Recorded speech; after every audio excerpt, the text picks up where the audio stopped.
Hi, everyone. This is Elenbaas from Untitled Astrology.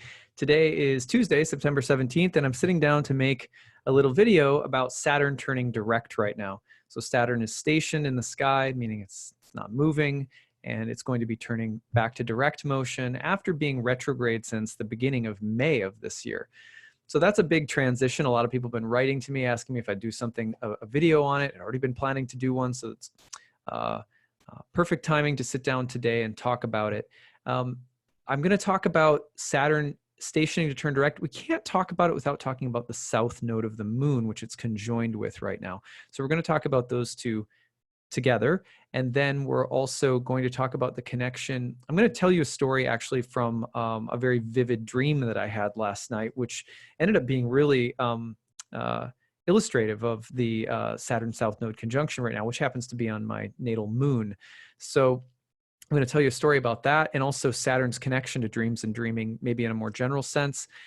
That conversation is going to be really interesting. I want to talk about the moon's transits today a little bit first, but the other reason that conversation is going to be fascinating is we're going to get into things like shamanism, yoga, dreams, liberation, moksha, out-of-body experiences, which most people don't usually think about when they think about Saturn in the South Node or Saturn stationing. So that's what's in store. First, I want to talk briefly about the fact that the moon is conjoining Uranus today in the sign of Taurus. This is just a simple forecast. I figure if I'm ever doing a talk and there's something that people might benefit to know something about, right around the time I'm making the video or the time it's going to be posted, I might as well cover it. So right now you can see that the moon and Uranus are getting into a conjunction with one another, the moon conjoining Uranus. So you have a planet associated with liberation, revolution, disruption, breakup of structures and tradition, Uranus, and it's getting together with the moon in Taurus, who, that's an exalted moon in Taurus. And the moon is not the most comfortable bedfellow, so to speak, with Uranus. The moon is going to be a planet that is about stability, about creating an environment of familiarity, ease, comfort. The moon is like family, village, tribe. When there's a flow of life and predictable rhythms, that's what the moon likes. The moon itself is constantly moving in a circle with predictable changing rhythms, changing faces, moving up and down. So it's a planet of homeostasis, and it's a planet of sleep. It's a planet of dreams. It's a planet of the unconscious, and it's a planet of Maya, right? All together. So when that hits Uranus, the awakener, when that hits Uranus, who is disruptive, innovative, challenging to the system, right? It can be challenging for the moon. So you want to watch for that. Watch for the inspiration, watch for the revolution, thinking outside of the box, but also don't be surprised if you see something that's disturbing or disrupting to the status quo. And sometimes with the moon, it's a more vulnerable place. So sometimes that can feel just a little bit more treacherous. You're dealing with the feeling of, home, family, mothers, children, the sort of sweet rhythm of your environment. It's like the ecology of an environment being shocked by something. So, don't be surprised if there's a shocker, basically, is the message of moon conjoined Uranus. But I always tell people, do two things. Get curious about disruptions with Uranus, because when you're curious about disruptions, you get to know the meaning behind the transit. Why is this here? And it's here for you all the time.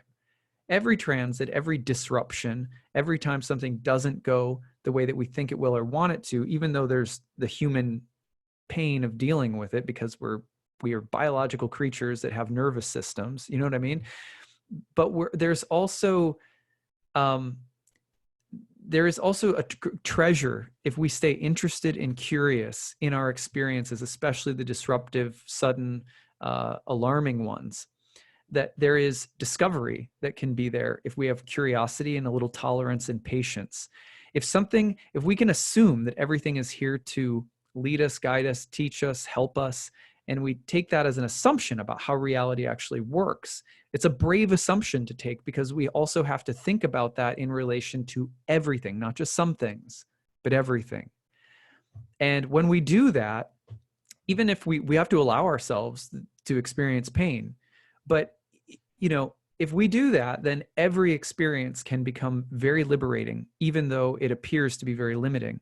It can be very blissful, even though it appears to be painful. It can be very intelligent, beautiful, remarkable, even though it appears like ignorance. Do you know what I mean? If we stay curious about what is happening around us and why it's happening and where it's coming from when disruptive or shocking things happen. So that's the first Uranus moon lesson. The other one that is almost equally important is it's not always all about us, right? Like, okay, let's just use a simple example. If you're standing, you know, sitting on a bench in a park, and a kid, like, you know, runs right by you and trips over your leg while you're reading the newspaper, right? And face plants, and he's cut his face or something, right? Who is it really inconvenient to, right? It's inconvenient to the kid because he just got really hurt. Maybe you got your Starbucks cup jostled and your newspaper jostled, or your book fell off the bench or something, but you're not laying on the pavement, right, with a bloody lip. So we always have to remember that when disruptions come into our life, it's not just us that they're disturbing. The disruption is the reality of something or someone that is other than us. And if we can think about them rather than ourselves, we also stand the chance to make a connection, help someone, do something, be of service. So when disruptions come, in other words, the other thing we can do is be like, oh, a disruption during a Uranus transit, rather than thinking, what does this mean for me? Which we can do, it's totally valid. The other thing we can do is say, there's Uranus. Wow. And I can get to know Uranus a little bit more. I can be other focused and say, like, what is Uranus asking for? What is Uranus up to? What does this help me understand or learn about a God that has a big hand in, like, life? And with that comes intimacy with the forces of nature, with the reality of others. That's how compassion is generated, and that's how our intelligence is put to use in something other than ourselves, which produces joy and happiness. So, you know, like for example, I know this is a really silly example, but dogs love to know their place in the family, and they love to know the routine, and they love to know they belong and have a place, right? And if dogs don't have that feeling of belonging, they're not like cats where they'll just, like, you know, do their own thing. Like, the dog kind of needs to know where it fits in and what its place is. And it wants to participate. We're actually like that too. So all this new age stuff about, you know, liberate yourself, be self-empowered, be self-determining, everything is so self-oriented. But actually, we're human beings are meant, not everyone, but like many of us actually need to be tuned into the larger collective of which we are a part. And when we can play our part in the choir, have our instrument tuned, be aware of the planets, and we can respond to them, heed their, you know, if they need something from us to do something, to help someone, even they just want to get to know us better.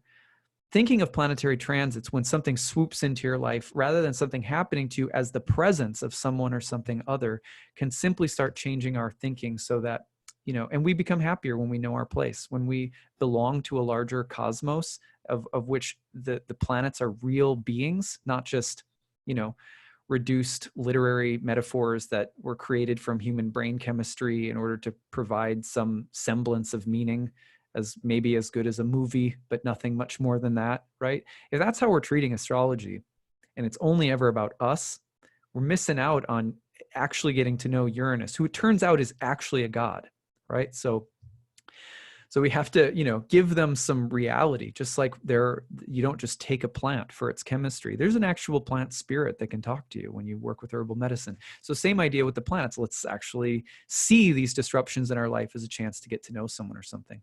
So that is a bit about Moon and Uranus for today. Now, the real point of today's talk is to talk about Saturn and the South Node. We're going to make them nice, and we're going to make it nice and lonely here, just to really get the point across. We're going to reduce everything but Saturn in the south node, there they sit. You have a good visual in your mind with Saturn in the south node for this part of the talk today. We don't need to be staring at it, so I'm going to turn this off in a little bit. But the first thing I want to say is what's happening technically. So technically right now, the planet Saturn in its home sign of Capricorn is stopped moving in the sky. And that happens because of our geocentric perspective. Of course, Saturn never stops moving from a heliocentric perspective, but the divinatory perspective of astrology is a geocentric perspective. It's an elaborate omen-based language that has to that starts with our perspective as human beings on Earth, looking out at the sky from our perspective. We don't have to stand in ignorance and say this is how ultimately the objective view of the cosmos is. That would just be stupid. But we say that this is how the language is oriented. So when Saturn stops in the sky, we take that as a kind of reality, a symbolic, suggestive reality. It's signifying something. It's a sign in the sky. Saturn is stopping. Take notice, right? So Saturn is stopping. Saturn has been retrograde since May. It's been moving backward through the zodiac since May. And when it stops and it turns direct, it's now going to go forward through the zodiac again after having been moving backward for a long time. Eventually, after moving forward, it will stop, station, and then it will turn retrograde and move backward. And then it will stop, station, turn forward. And it does that back and forth all the time. So as Saturn is stopping to turn forward and move direct after being retrograde since May right now, it is also conjoining or melded together with the south node of the moon. And the south node of the moon was, when it's like that, it's called in ancient astrology, one of the translation conventions that's been used is called, from the Greek, is an adherence.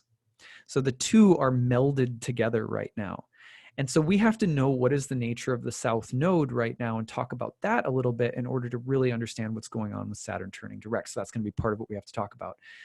Now, I want to start with a brief description of retrogrades and stations. So first of all, the first thing to know is that when planets are normally going through the sky, right, they are moving in what is called secondary motion. Right? They are going around the wheel in a counterclockwise motion from our perspective.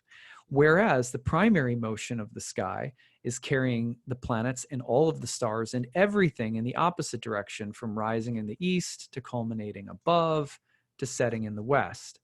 So that motion is cyclical. It happens every 24 hours as the Earth rotates on its axis. That's the fastest motion in the sky. Nothing can overtake it. Everything is being brought along by virtue of that motion. Right? But the planets very slowly are moving in the opposite direction through the zodiac out in space. So planetary motion through the zodiac, moving counterclockwise. The way that everything's being dragged through our perspective in 24 hours because of the rotation of the Earth on its axis, clockwise. Now that clockwise motion, sometimes called the primary motion, was defined by Plato in relation to the zodiac as the motion that symbolized eternity, because it's one grand cyclical motion that all the stars and all the planets are being carried along by all the time. So it's the prime mover in Aristotle. It's it is the godhead of Platonic philosophy / theology. That primary motion that carries everything round and round, that nothing can overtake, shows the unity behind or within all apparent diversity. The diversity is represented by the secondary motion of the planets, who all have their own speeds. They're all idiosyncratic motions that they each have, and they have their own cycles, the retrograde cycles and so forth. And their motion against the grain of the primary motion, counterclockwise, represents the world of diverse material forms: animals, rivers, lakes, people, and then all of the plot lines and dramas and changes that are constantly happening. It's the transience, impermanence, and constant change and flux of the material world, filled with so many diverse forms, including you and I. However, what fills those forms is eternal spirit, eternal soul. the spirit soul that inhabits the body, primary motion. The body and all of the things that we go and do in this lifetime, all of our karma, all of our fate, all of our choices, all of their consequences, secondary motion, all governed by and related to the planets. So the planets are the indicators of fate or karma. And we know this because as they move through the zodiac and all of their different cycles, they become the signifiers of fate, whether that is the fate of your character, psychology, behavior, body, family, heredity, genetics, socioeconomic status, race, time you're born in history, all of those kind of factors, as well as the predispositions you have to act or think in different ways, as well as the different kinds of material things that are fated to occur in certain areas of life. And that's the field of the birth chart, right? And so the planets and their secondary motions moving through the zodiac normally are like, hey, in this world, it's like God is giving us a free will passport to, trip out in the material universe and just do stuff, have experiences. And those experiences are bound together in familiar cycles of opposites. This is what the planets represent, the cycles of opposites. And that's why we can read people's karma when they're born. We read those patterns, we read those behavioral oppositional spectrums of symbols, and we say more like this, less like this, in this area at this time. That's the shape of the river of karma, of cause and effect in the material world that you're flowing down. And of course, we use astrology to help us participate in that flow so we can navigate through those experiences, be more self-aware, etc. When a planet turns retrograde, as Saturn did in May, and falls back out of its direct motion and starts going backward, rather than Saturn trudging around the wheel this way, counterclockwise, and going according to direct motion, now it's moving backwards, but where does that take it? Oh, it takes it into the primary motion. It sweeps it up in that grand primary motion that everything else is getting carried with. Now it's going with it. This is why, for example, when a planet turns retrograde, we say that it is frustrated. Because in the world, you know what it's like when you have an agenda, when you have a trajectory, and suddenly there's a reversal of fate or fortune or circumstance, all of which retrogrades imply, or there is some loss of control over the situation. Higher forces or powers or circumstances that you cannot control have taken over. This is what retrogrades mean. Now, reading what that means in relation to Saturn is complicated because it's not just one thing. Saturn represents a field of karmic influence, of karmic energy, you might say, of cause and effect events and sequences that are driven by certain kinds of psychologies, behaviors, plot lines, people, places, things, which Saturn represents as a demigod. He has total domain, let's say, over this field of karmic reality. So when Saturn stops going direct, it's as if the plot line that is governed by Saturn, which we unconsciously participate with all the time. This is why the planets are referred to in Indian astrology as grahas, or grabbers, seizers that can grab our consciousness, and we think we're making choices. We're actually in the grips of these greater forces. That's why the planets are also great indicators of karmic reality, right? We are all of a sudden that karmic plot line that's been driven by Saturn, which will play out in some area of our life, depending on Saturn's position in the birth chart, the whole sign house it's transiting through, the topics, the aspects, et cetera, et cetera. All of a sudden, the plot line that's been driving forward according to certain trajectories of thought, desire, fear, et cetera, boom, it stops. And then it's pulled backward into the primary motion, where the larger orchestrating hand of divinity comes in, you could say, and starts redirecting the plot. And Saturn loses control of the plot. Saturn can't do what Saturn wants to do when Saturn's used to being the one driving the plot forward. So in this way, all of karma is playing out according to free will, and yet there is also a larger controller, you might say, a larger divine intelligence, a larger universe that is constantly intervening, taking the weave and bringing it together in ways. And as that happens, a lot of the time it involves loss of control. So retrogrades mean loss of control. They mean reversals of fortune or reversals of circumstance. They mean a higher force or higher power taking over, and we feel helpless to it. Now, you tell me how many diverse versions of losing control or reversal of circumstances are there in the world? And then what we're doing is trying to apply that kind of change of energy dynamic to the field of karma governed by or expressed by Saturn. So like that's a lot, right? Like to interpret all of that is a lot. Okay, you've seen enough of Saturn on the screen now, so I'm going to take him down. Now, interpreting that birth chart by birth chart is complex. And so, you know, it's enough work on its own to do it for one person's birth chart. What to speak of trying to interpret that for, like, you know, millions of people out there who might access, any old person who might access an astrological transit. So there's not like an easy way of just being like, yep, this is what the retrograde meant, and yep, this is what its stationing direct means. It's just, you know, it's absurd to think that you could be that specific. However, there are some very true generalizations that can be made that may be applicable. However, with Saturn, with a Saturn stationing, or with any planet stationing, in order to get to that interpretation level and get some general juice out of understanding Saturn stationing in the sky for a large group of people, or in a more general collective sense, you have to understand the planet, Saturn, really, really well. And then secondarily, in this case, because Saturn is conjoined with the south node of the moon, or Ketu, the tail of the dragon, you also have to have a really good understanding of what that means. And then collectively, what does it mean when the two of them are melded or adhered together and Saturn is stationing to turn direct? That's a lot, right? So let's do it quickly, piece by piece.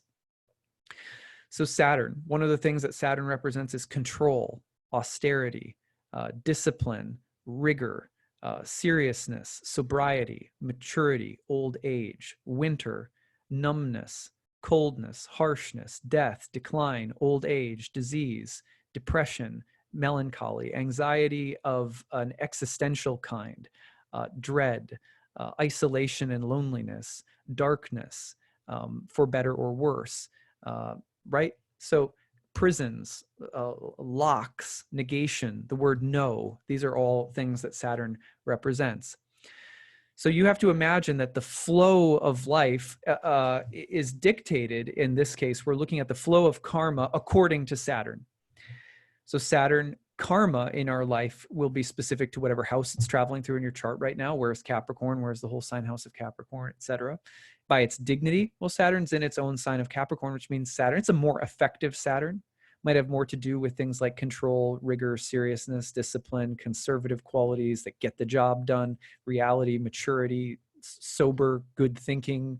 You know, if your grandparent ever said to you, you're really growing up, it's like, thank you, Saturn. You know, it's like that's like the kind of good Saturn. We have a little bit better Saturn on board right now with it being in its dignity. And then we have a retrograde since May. Maybe look back at your life since May and see what's been going on relative to those Saturnine themes in your life: growing older, more mature, more disciplined, serious, organized. Look at the structures in your life. Look at how they've been changing to kind of evaluate the period overall. So the turning direct means a couple of things. It's like right as that planet is turning direct, it's also sort of, it's not moving. And when Saturn doesn't move, it's sort of like a lock, right? Like something that's going, because Saturn is restriction, constraint. Saturn is focus, seriousness. And so when it stops, it's kind of like an orb. It's going wow, wow, wow, right? It's powerful moment of maybe clarification through hard work, finishing something, but it's a serious moment that's also powerful and possibly really locked in on something, which might also relate to blocks. Think about this. I think our president recently said, in relation to Iran and the oil that was hit or struck or something like that. I haven't looked at all the details.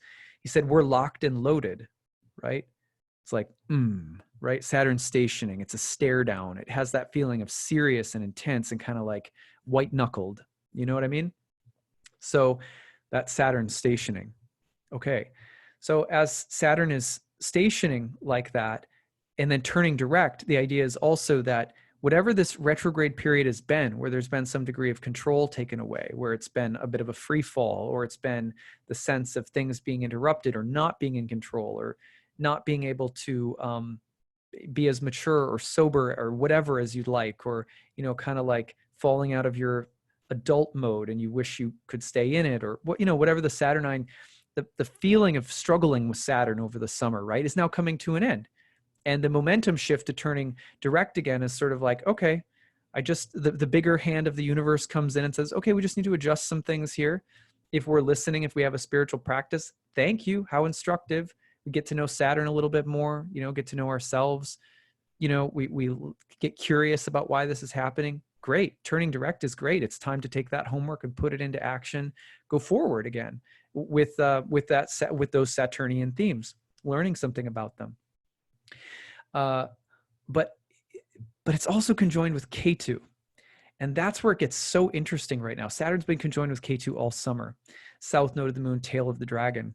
We're going to talk about Ketu today from the Indian standpoint, because it fits very closely to the Hellenistic standpoint anyway, but it personifies it a little bit more, which I think is helpful when you're trying to understand this particular transit. I've been thinking about this obviously for a couple weeks now. Ketu in Indian astrology is the detached or severed body of a demon who was hungry for immortality. And it's an interesting story. I won't go into the full thing, but Ketu's meaning, or the South Node's meaning, has to do with the desire to escape. At its worst, it is the node represents the selfish desire for liberation and freedom and escape. South Node, for example, prominent South Node figures can be very spiritual people who are very ascetic, renounced. They may be people who are very spiritual but otherworldly, right? Like I have Ketu at my midheaven, conjoined with my midheaven. I wrote a book about ayahuasca, like basically drinking a potion from the jungle and, you know, blasting off into the spirit world. That's Ketu, right? Sometimes it's escapism. You know, I was a drug addict in my early 20s with opiates, right? Not like I didn't do heroin, but it was, you know, I was into like Oxycontin and all that stuff in my early 20s. Ayahuasca, interestingly, is what helped me to get sober, and I've been sober since.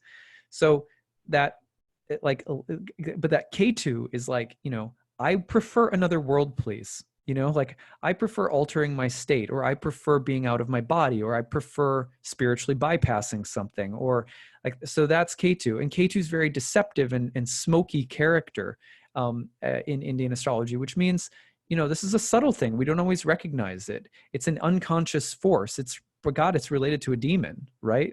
It's not like, Ketu's not like our best friend in astrology, or the South Node is not our best friend. Neither is Rahu, the North Node. But at any rate, the benefit of the South Node is that it can dial us into spiritual reality, which is cool, you know. But like when Saturn is with the South Node of the moon, and it's stationing right with the South Node of the moon, adhered to the South Node, to Ketu, that's when you can start seeing, how does Saturn participate in the desire to be otherworldly, or to escape, or to be out of the body, or to bypass something difficult? How does Saturn show up then? Well, there's a lot of ways that it shows up. How about blind adherence to rules or tradition because you don't want to have to deal with somebody or something difficult? Saturn South Node. Escape through tradition, escape through adherence to law or authority. How about Saturn in the South Node? And this is not just now, this has been all summer, right? How about Saturn in the South Node? I would like to escape this reality by having total control over it, right? In other words, I find reality very painful and chaotic and undisciplined and unruly and unpredictable. And so I'm going to have as much control as I can, keep things as simple, pure, whatever as I can, which we know, of course, is mirrored in spiritual traditions that might feature extreme asceticism. I'm not going to eat. I'm going to control every breath that comes into my body. And sometimes, of course, this leads to moksha, to actual liberation, right? To some leaving the body or something like that. Other times, you know, people who are trying to control everything, it's unhealthy. It's unhealthy. There's repression going on. Saturn South Node. Saturn in the South Node can also be related to, for example, like, okay, let's a simple image. Let's say you're driving in the car, and I hope to God I'm not the only person that this happens to. Like, I'm driving in the car with my family, and we're driving along, and it's a long drive, and it's hot, and the AC isn't working very well. You can just picture this, and the kids are having tantrums in the back. And there's that moment you could picture this in like your own childhood. Like, I can vividly remember something like this happening on a road trip, my family to see other family in Michigan. We were driving from Minnesota to Michigan. I can just vividly remember something like this. You can see your parent on the steering wheel, like they're getting white knuckled. They're just like, and you're like, uh-oh. If you're in the middle of it, and all of a sudden you realize it when it's too late. You're like, oh shit. Like, and then all of a sudden it's like, I will pull this car over, like, you kids just shut the hell up. Like, just totally loses it. And it's, and that's happened to me. It's like, I'm going to pull this car over. I'm going to take that child under the light of this godforsaken, hot boiling sun. I'm going to shine their bottom at the sun. I'm going to find a willow stick. Right? Like, just these crazy images come into your head of like, I would never do that. I have never done that. But, it's like, by God, I'm going to take control of this situation, and I'm going to put an end to this misery once and for all, because you're just fed up as a parent. You reach that boiling point where it's like, I'm going to become corporal pain right now. Right. So that's Saturn in the South Node, because what's the alternative? The alternative is to sit there and find a constructive, patient, tolerant way of modeling the right response to your child when they're having a tantrum. And that is not freaking easy. So to just grab that wheel and just like turn into, Lucifer, just turn into the devil for a second and just like, correct them. Do you know what I mean? Saturn in the South Node. Saturn in the South Node has to do with the desire to escape complexity through just being harsh, being severe, being rigid. So a lot of us try to escape through control. And that's a Saturn South Node moment that might be really amplified right now. The other thing is like getting serious about something. I'm tired of being caught up in complexity and desire. And, sometimes we actually need to, like, we can't just let the body and the senses and the desire body just like run the show. So sometimes it's like, nope, I'm going to put like I might have to get a little bit of a choke collar for myself and my desire to just like, slam sodas all day, sit in front of the television and like just make endless bake it yourself cookies or whatever. If you watch my channel enough, you can like totally tell what my favorite foods are because of what I always make fun of. So at any rate, we have to have some way of being able to say no to ourselves, which is what Saturn is. We have some way of kind of like, nope, you can't go there. Like, pull the dog away from eating some carcass that you find while you're walking on the road. Like, no, get your nose out of the shit. Like, so we need Saturn for that. And Saturn in the South Node can have this sense of needing to connect with spirit and get out of the entanglements through simplicity, control, even a little bit of austerity. Yeah. So spiritual discipline, Saturn South Node, spiritual potential to get really kind of rigid and punitive and so forth, and corporal, whatever, Saturn South Node. They're both there. It's a fine line sometimes between the two. K2 can be very deceptive in that regard. Are we trying to escape from something, or, are we, or not? Okay. So I want to tell you a story about a dream I had last night, which was so vivid and just beautiful around all of this. Saturn and K2 right now are transiting over the moon in my birth chart, which has been getting hammered ever since Saturn entered Capricorn. Both two grandparents passed away. I've had some of my first, like, I would say substantive, like real health problems with a kidney stone in the past year. So there's been a lot of stuff that I've dealt with. There's drama in the family happening right now. We had to do home renovations. Right? So it's been a lot of Saturn moon stuff in my life. But one of the most interesting things that's happened to me now twice in the past year, as Saturn's been right around my moon in Capricorn, has been Sun in Cancer too, so it's been kind of lighting up both of them, but has been my dream life. And many people don't know that Saturn and the moon are both related to dreams. The moon is more obvious. I talked about that earlier. But Saturn's relation to dreams comes from Saturn being related to not so much dreams in general, as much as the dark, mysterious, like, dark velvet of space of dreams. It's like Saturn is like Twin Peaks, signs, omens, black magic mystery. Saturn is the Lord of winter. Of course, winter is very inward and very mystical. You go into death, you go into the underworld. So Saturn is the sort of ruler of winter. So Saturn has a lot to do with death and the dreams of death, sleep and omens, winter and the magic of winter. These are all Saturnine things as well. Many ways in modern astrology, Neptune is sort of like, no, I get all of those things, and it's kind of like, oh, let's give some to Saturn. He was there first, so in astrological history, obviously. So at any rate, just sticking up for Saturn a little bit.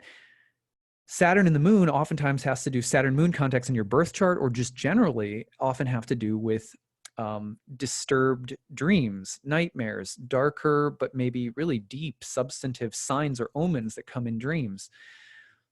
So I had a dream last night, the second one of the year, that was very profound. The other one I had, you can check it out in a video I did on near-death experiences. But this one was once in a great while in my life, I've had experiences of sleep paralysis. So in this dream, I had last night, I had an experience of sleep paralysis. And it was very intense and very beautiful. So it started off like this. In the dream, I come to realize that I can't move in my body. Like, I'm awake in my body, but I can't move it. And it's really scary, actually.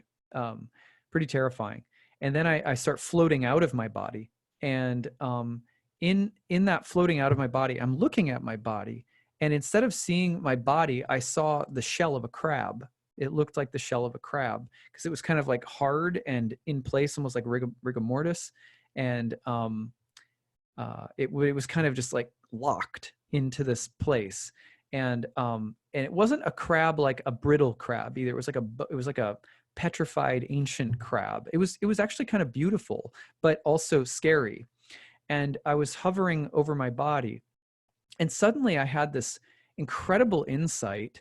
It felt like at the moment anyway, which was that something had cursed me, that to be stuck inside of the body, trapped inside of the body, and not being able to move and floating outside of my body and like looking at it. And I was like, something has come into my dream space on the astral plane and like cursed me.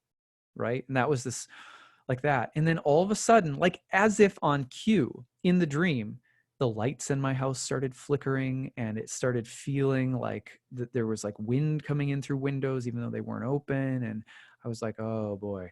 And then I went out of my body and I went downstairs, and I saw that the door was open.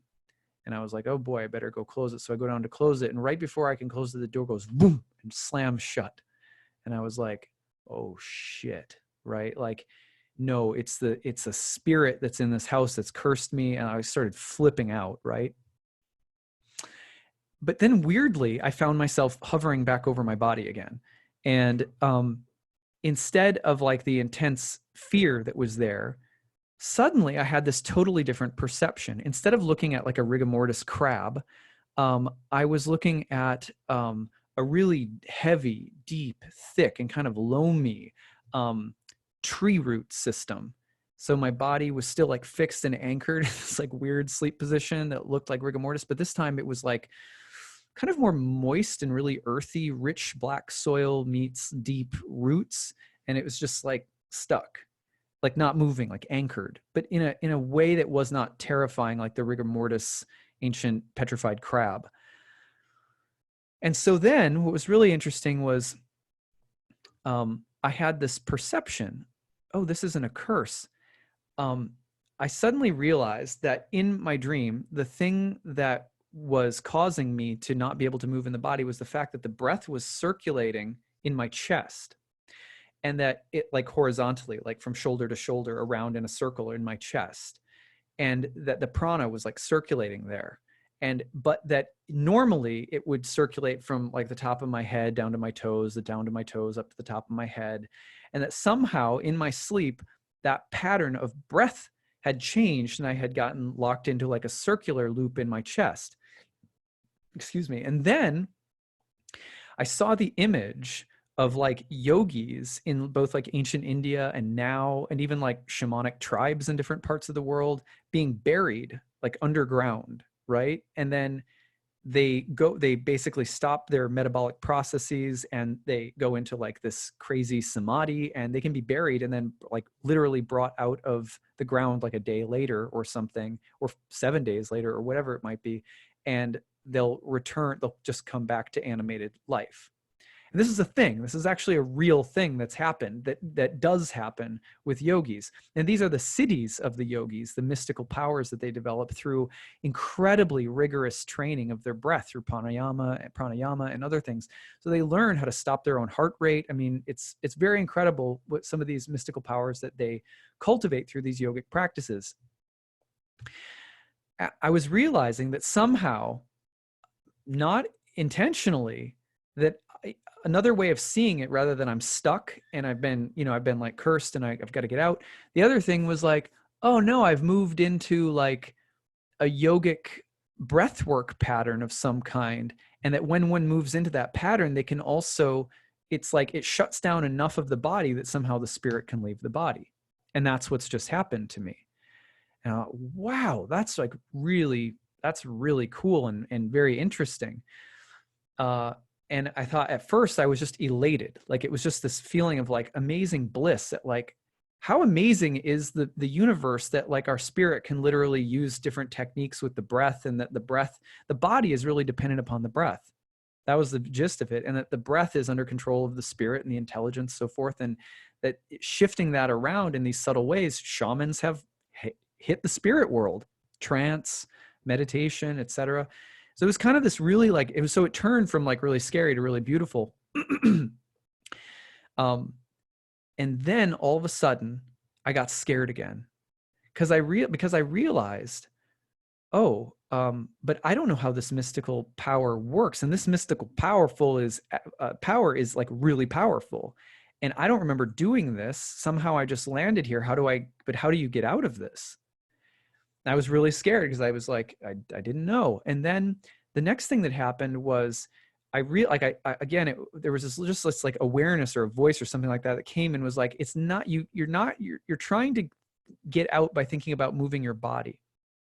It wasn't your body that put you into this position. It was your breath that put your body into this position. And so if you want to get out, you have to change your breath.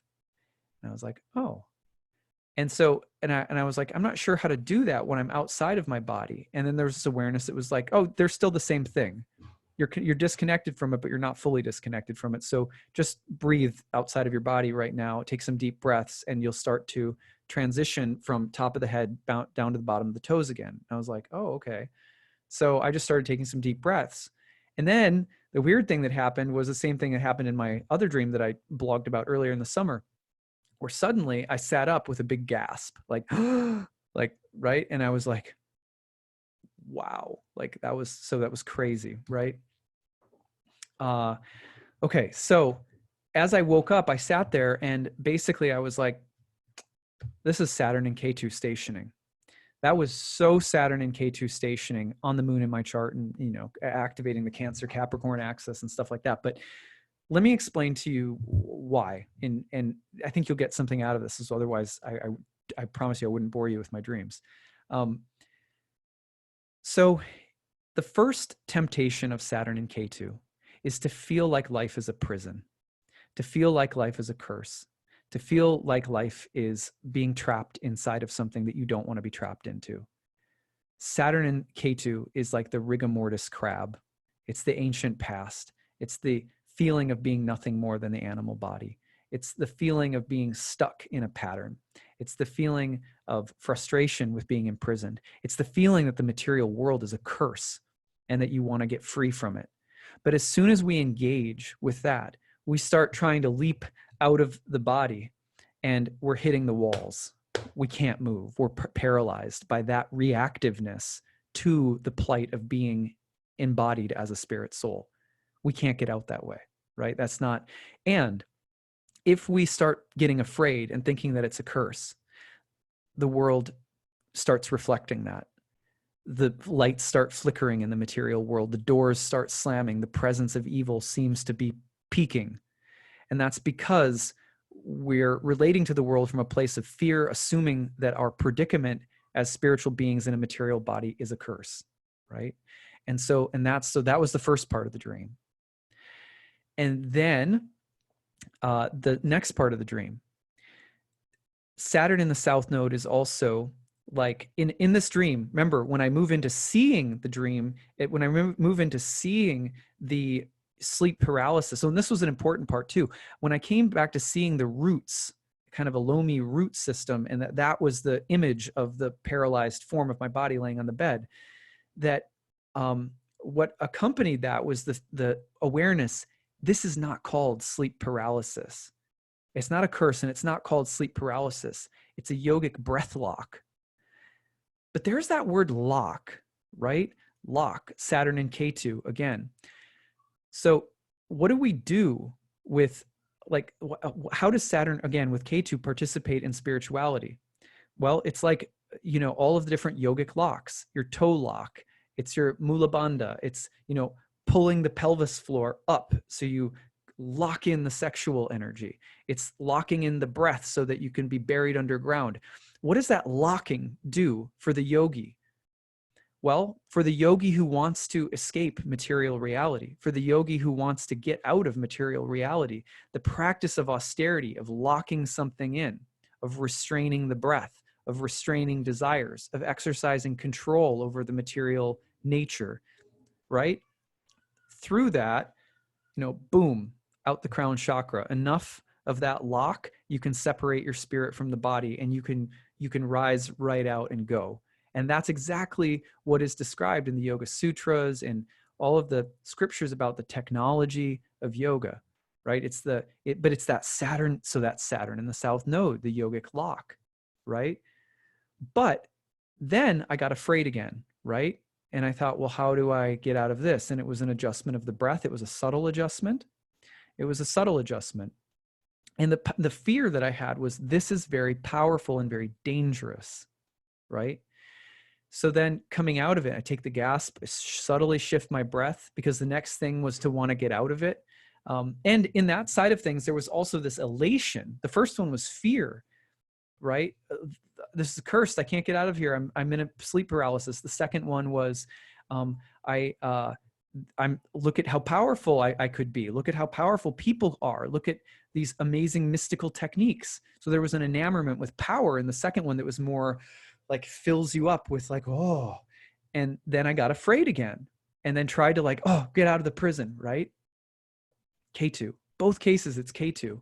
In both cases, the one case, it's yogic discipline leads to enlightenment and escape. And the other one, it's, the fear and got to get out of here because I'm out of control. But it actually locks you in. But when I woke up, I realized that they're two sides of the same coin, right? And then I had this awareness of something. It's very simple, which is that it's really the thing that's complicated with this Saturn stationing direct right now is that Ketu wants to escape. Ketu wants out. And the control that we can take to try to get out, or on the one hand, or the fear that we're stuck. Those are the extremes to really watch for right now. What's the alternative?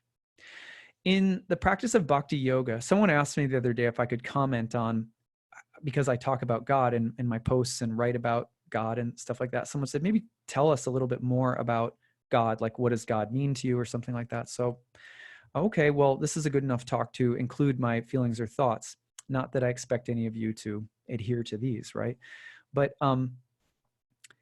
basically, I believe that God is a being, and that we're all beings. And in bhakti, we believe that love of God is the most important spiritual pursuit, and that extends and flows over into love of everything and everyone.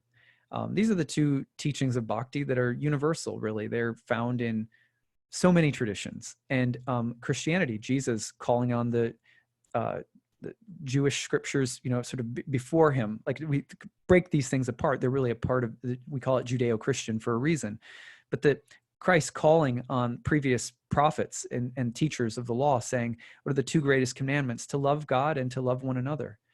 So that's the basic idea of bhakti. And the practices of bhakti, this is the thing that I wanted to share that's relevant to today. So my spiritual practice is not about liberation. It's not about escape. It's not about how messed up the world is and how do I get out of here. In bhakti, we say that that's a problem, that particular path, impersonal liberation, the desire that, like, I don't like this, I don't feel good, this is challenging, I'm afraid, I feel like I'm not in control, I feel paralyzed, I feel stuck, I feel imprisoned in the body, in my life, in the challenges of life, etc. And then how do I get out, right? That we see that in bhakti as inherently selfish. Whereas to move into the sphere of how do I love God and how do I love others requires that we practice a yoga of relational selflessness. What that means is not that we devalue ourselves, but that we move into saying, how do I love you? How do I love God? And how do I actually practice that? Not just a thought, not just an idea, not just, but practicing. So in bhakti, for example, we chant the names of God and try to do so with full attention and love in our heart. And just like other forms of meditation, a lot of reflection and teachings and healings come through that, as we also develop a feeling of actually having a personal connection to our source. So that's bhakti for people who are curious. I'm not in this point of the talk today is not to indoctrinate you to bhakti, but it is to give you a sense, since several people have asked me to elaborate on that a little bit. But what's so interesting about bhakti in this case, and is applicable, I think, to us in life in general, is that in bhakti we say, love itself, whether it's love of one another or love of God, it requires that we're not the same person, that we're different beings that have autonomy. Love isn't real without a self and another, right? And so how does self and other connect? They connect through the medium of love. And but for love to be really deep and profound, it has to be a love that tolerates the pain of separation. Because ultimately what makes love so sweet is that it cannot be cannot be perfected in the sense of we merge together and lose our individual separateness. So there's a sacred space held for separateness in bhakti that's very important. It says the pain of being separate is the motor of love, right? It's that feeling like when you're separate from someone that you love and it makes you love them more. That's an integral part of how love of divinity and love of life and love of one another is cultivated through being a being who is not God, but is also a part of God. Just like in a marriage, you're a part of each other, but you're also separate, right? So that's the same in all different forms of relationships. So because that's the model of the yoga that we're looking for, is how to intensify and deepen our love, and also defining happiness as how can I make my lover happy, not how do I make myself happy, how do I get away from the stuff I don't like. Putting that aside and taking our highest happiness as how do I make divinity happy, how do I make those that I love happy. That there is a secret feedback loop of intense joy that comes with that. But all of this requires that there is some sacred place for differences and for separation. When we take that approach and apply it to the world is a sacred training ground for loving others and for loving God, because every day we're faced with the feeling of being separated from the union that we seek. And yet when we try to escape, whether it's through fear, reactivity, and a big karmic trip out through hundreds of millions of lifetimes, right? And we just freak out, try to control as much as we can, try to be in control, try to not lose control. And we try to do that as much as possible to attain something that makes us happy and takes us out of the pain, that Saturn South node. But on the other hand, Saturn South Node is also the part of us that says, I'm going to get out of here through incredible spiritual acumen. I'm going to get out of here through incredible spiritual discipline. I'm going to be able to be buried underground for weeks and then be resurrected. I'm going to shoot out the crown of my head and head up to a heavenly realm. I'm going to be a level 10 sorcerer, shaman, wizard with all of the superpowers in the universe because I've become so controlled, so austere, so dedicated, right? So the thing is that this reality provides us with the ability to flip out and have karmic reactions as much as we want to the feeling of being imprisoned. Or we can try to get out of the karmic reality of life and its pain and difficulties. We can try to get out of it through locking down and mastering this shit. You know what I mean?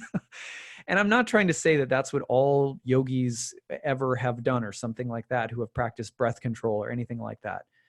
But what I am saying is that there is that impulse to try to gain power spiritually over our environment, to escape because we don't like it, right? To gain power and mastery spiritually over the environment through control, lock your breath, right? Separate from your body, gain spiritual powers.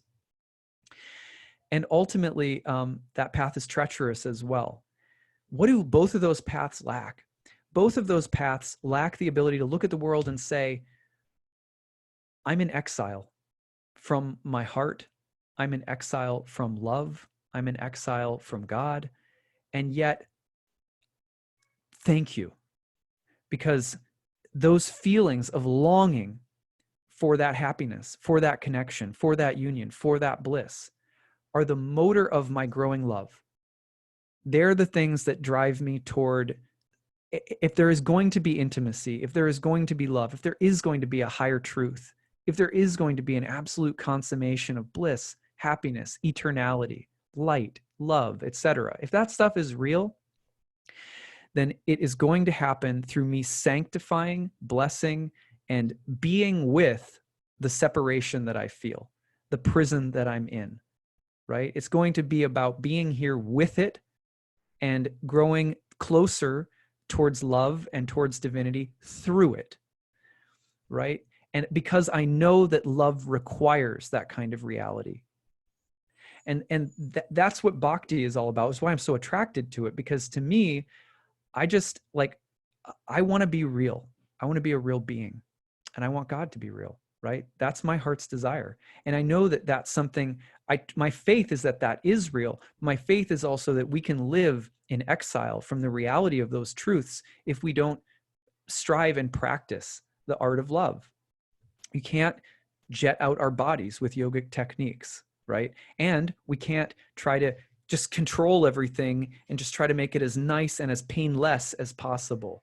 Both are paths ultimately of negation, of displeasure, when really what we need to do is figure out how this world, this experience, is a bridge to the higher pleasure of intimacy and love.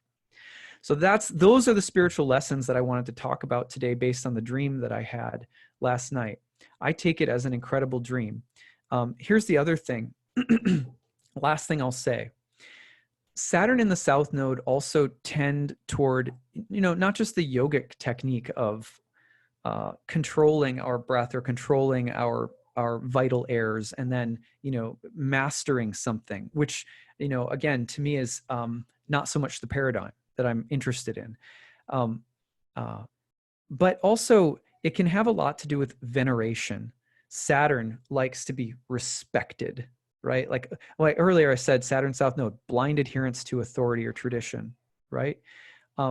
So we know the difference. When someone is following a tradition and their soul means it, right? They're following elders. They're following a path that has some roots.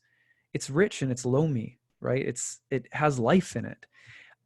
When someone is adhering to tradition in a rote way, you can feel it. It feels controlled. It feels contrived. It's white-knuckled dad about to get out the willow stick on the highway. You know what I mean? So you know the difference. We can feel it in our bodies. Veneration and respect of divinity, Saturn South Node. I better get my shit together. It feels punitive. It feels like harsh. If I don't do something, I'll be punished. If I don't pull it all together and grow up and get mature here, I'm going to get, hit with something. So the fear of punishment also is a Saturn South Node thing. And sometimes the punitive things actually do come, because when we buy into that paradigm, just like in the dream, when I buy into the feeling that I might be cursed, the lights start flickering and the door slams and all of that, right? It's the same thing. We can attract that punitive relationship to God if that's what we want, right? God's like, okay, if that's what you want,